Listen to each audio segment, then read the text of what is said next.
À chaque fois que le tonnerre gronde dehors, je frappe fort sur le tuyau d'évacuation. Je sais que seul un bruit de tonnerre assourdissant peut couvrir le choc du métal. Après une dizaine d'essais, j'ai enfin percé la paroi d'un coup. Une eau sale a jailli, une odeur immonde a suivi. Mais je n'y ai pas prêté attention. Je me suis glissé dans le tuyau étroit et sale. J'ai avancé lentement vers la liberté. Tout était couvert d'ordures et de pourritures. Chaque centimètre était une souffrance. Mais j'ai continué. J'attendais ce moment depuis près de 20 ans. Quand j'ai enfin atteint la sortie, je n'ai même pas osé m'arrêter pour respirer. J'ai couru vers la forêt. Le lendemain matin, les gardiens ont commencé l'appel.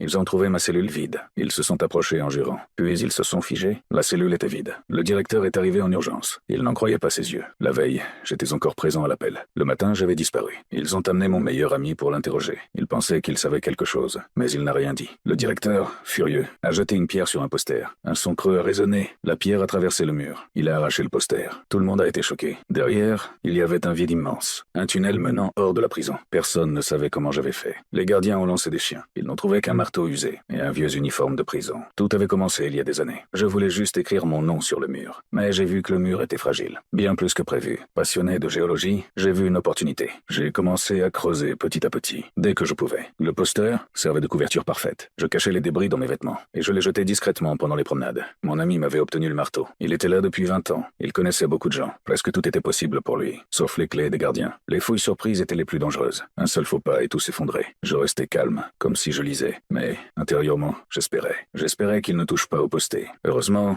ils n'ont rien trouvé. Le directeur a pris la Bible de ma main. Il aimait lui-même la Bible. Il a été satisfait de mes réponses. Même si les posters étaient interdits, il m'a laissé le garder. En partant, il m'a rendu la Bible. Il a dit « Le chemin du salut est dedans ». Mais il ne savait pas que ce que j'avais caché dans la Bible était la vraie voie vers la liberté.